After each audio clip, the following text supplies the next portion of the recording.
Hello friends, नमस्ते। मेरा नाम राजेश पबर है और मेरे सहयोगी एस्ट्रो कुलमन जी हम दोनों मिलकर ये चैनल रन करते हैं। तो आपकी सपोर्ट के लिए बहुत बहुत धन्यवाद।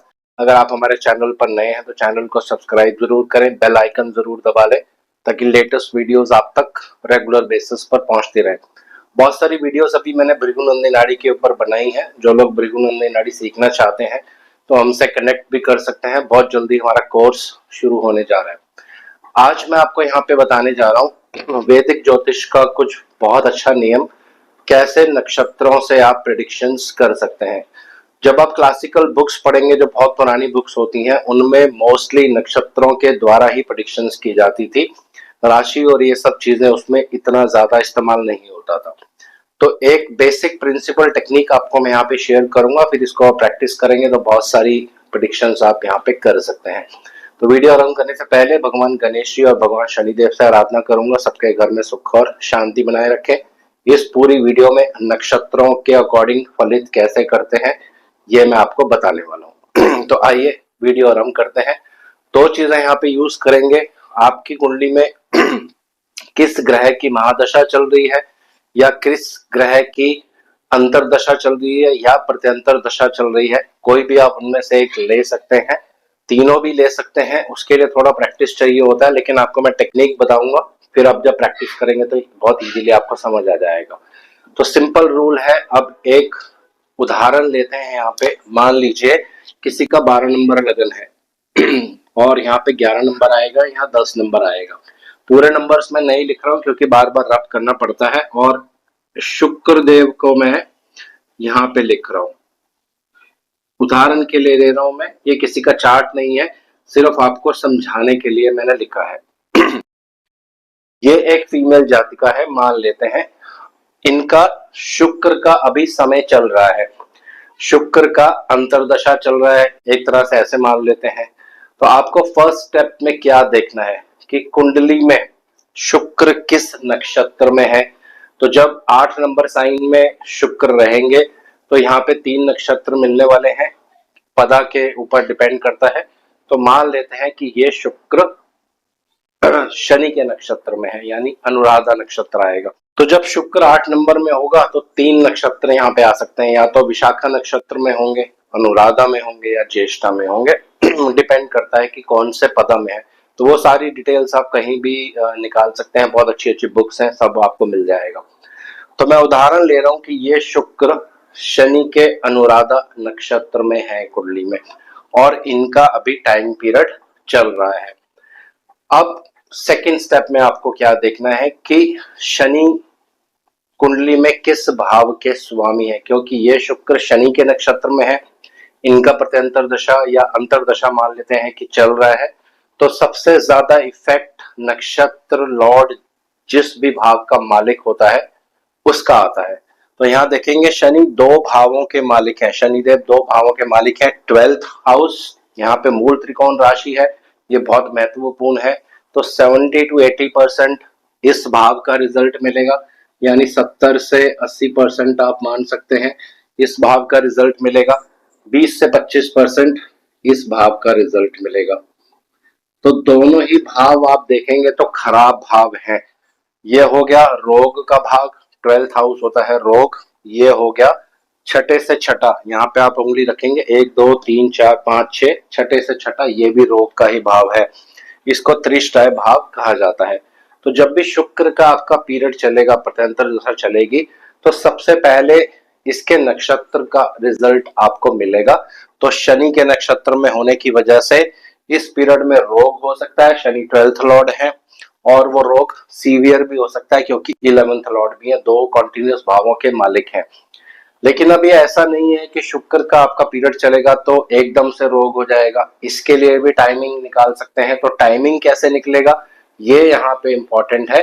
तो टाइमिंग के लिए आपको देखना है कि शनिदेव गोचर में अगर अपने ही नक्षत्र में गोचर कर गए, मान लीजिए शनि के 3 नक्षत्र होते हैं, पुष्य, अनुराधा और उत्तर भाद्रपदा, ये 3 नक्षत्र हैं शनिदेव के। तो जब गोचर में शनिदेव इस नक्षत्र में किसी भी एक नक्षत्र में गोचर करें, अपने नक्षत्र में गोचर करेंगे, और कुंडली में शुक्र आपके ऑलरेडी शनि के नक्षत्र में है, शुक्र का अंतर या प्रत्यंतर आपको चल रहा है, तो उस समय में ये रोग आपको दे सकते हैं या किसी तरह से पीड़ा कष्ट आपको दे सकते हैं दोस्तों। तो ये एक विधि हो गई किस तरह से नक्षत्रों को आप एनालाइज कर सकते हैं।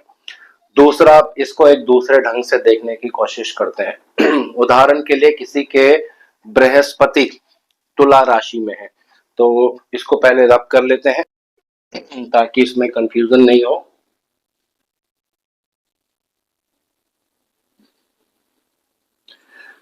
कहीं भी बृहस्पति लिख लेते हैं। मान लीजिए किसी के जुपिटर या कुंडली में बृहस्पति तुला राशि में है और ये विशाखा नक्षत्र में है।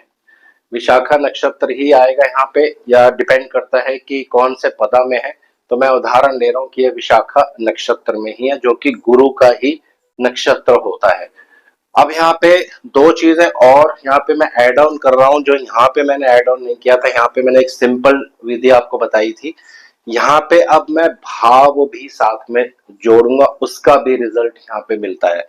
तो ये गुरु तीसरे भाव में बैठे हैं। तीसरे भाव में जब गुरु बैठते हैं तो जीवन में कुछ नई अचीवमेंट, कुछ नया आपको मिलने वाला है।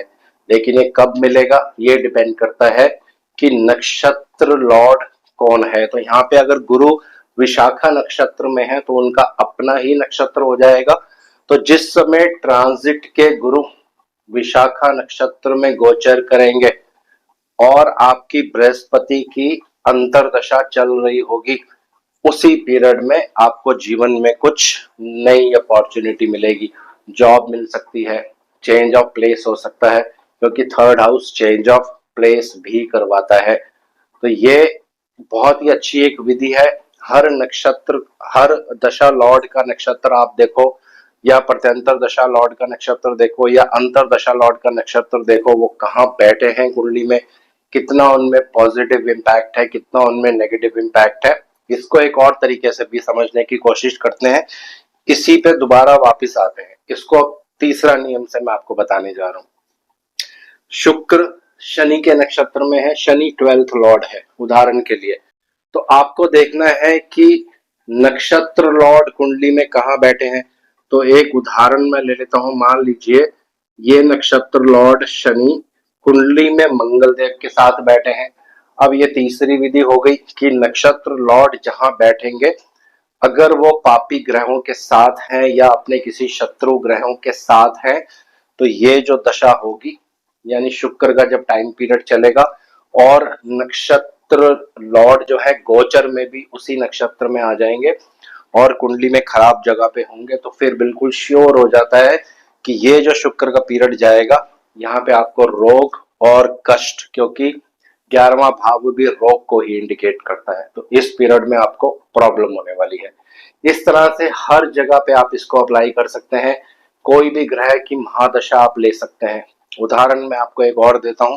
मान लीजिए मैं अपनी कुंडली की बात करता हूँ। मेरी कुंडली में शनि जो है मेष राशि में है, शनि नीच के हैं मेरी कुंडली में। अभी एट प्रेजेंट मेरे को शनि देव की महादशा 2010 से चल रही है। एक सिंपल नियम है।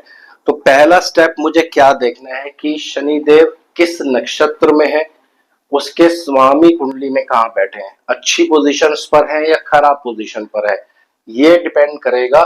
फिर शनि की महादशा अच्छी जाएगी या शनिदेव की महादशा आपको तंग करने वाली है।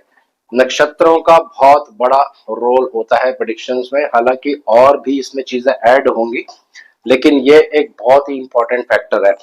तो मेरे शनि जो है ये भरणी नक्षत्र में है, तो भरणी नक्षत्र के स्वामी शुक्रदेव है। तो उदाहरण ले लेते हैं समझने के लिए। मेरे जो शुक्रदेव हैं कुंडली में ये 10वें भाव में है। तो जब भी शनि देव की महादशा चलेगी, इस भाव का सबसे ज्यादा रिजल्ट मिलने वाला है। शुक्र यहाँ पे एक अच्छी पोजीशन पर है, 10वें घर में बैठे हैं, अपनी ही राशि में बैठे हैं।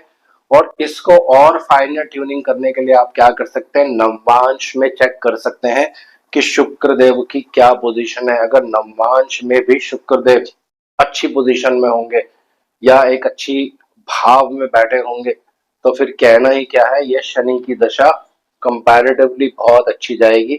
जो शनिदेव यहाँ पे नीच के हैं, ये इसका रिजल्ट ना देकर ये 10वें भाव का यानी कर्म को बढ़ाएंगे, काम बढ़ाएंगे, आपको रेगुलर बेसिस पर काम मिलता रहेगा। वो इसलिए क्योंकि नक्षत्र के जो स्वामी है वो एक अच्छी पोजीशंस पर बैठे हैं कुंडली में भी और नवमांश कुंडली में भी। लेकिन अगर यही उल्टा हो जाए, यही शुक्रदेव नीच के हो जाते कुंडली में, खराब जगह पे बैठ जाते, राहु केतु एक्सिस में आ जाते या केतु के साथ आ जाते, तो फिर शनि देव की महादशा तंग करने वाली दशा बन जाती है दोस्तों। तो ये चीज आपको हमेशा ध्यान रखनी है। जिस भी ग्रह की महादशा चल रही हो, पहला स्टेप आप ये देखिए कि उसके नक्षत्र के स्वामी कौन है और वो नक्षत्र के स्वामी कुंडली में कहाँ बैठे हैं। अच्छी पोजीशंस पर है, कोई राजयोग बना रहे हैं, तो फिर वो महादशा आपकी अच्छी जाएगी, कंपैरेटिवली अच्छी जाएगी। बीच बीच में डिफिकल्टीज आएंगी क्योंकि अंतर प्रत्यंतर भी साथ में चलेंगे, लेकिन ओवरऑल जब महादशा के नक्षत्र लॉर्ड एक अच्छी जगह पे होते हैं तो वो दशा अच्छी ही जाती है दोस्तों, उसमें ज्यादा कोई प्रॉब्लम नहीं आता है। लेकिन एक खराब जगह पे बैठे होंगे तो फिर बहुत ज्यादा प्रॉब्लम क्रिएट करते हैं। ये तीसरा रूल हो गया। अब एक और बहुत महत्वपूर्ण रूल है, नक्षत्रों से ही रिलेटेड है। जिस भी ग्रह की महादशा चल रही हो उसका नक्षत्र लॉर्ड आपको देखना है कहाँ पे बैठे हैं कुंडली में।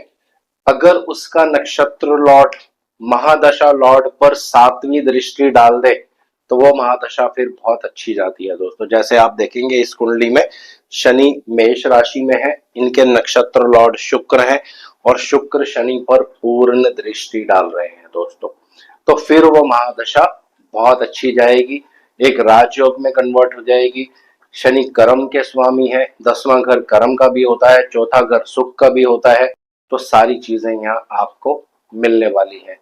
ये आपको कुंडली में ध्यान रखना है। दूसरा, शुक्र का दूसरा भाव भी आप यहाँ पे ले सकते हैं और फाइनल ट्यूनिंग करने के लिए शुक्र 5th लॉर्ड भी है, नेम एंड फेम मिलेगा, यश मिलेगा, बहुत कुछ सीखने को भी मिलेगा इस पीरियड में। पंचम भाव होता है सीखने का भाव, जहां से आप कुछ सीखते हैं लाइफ में।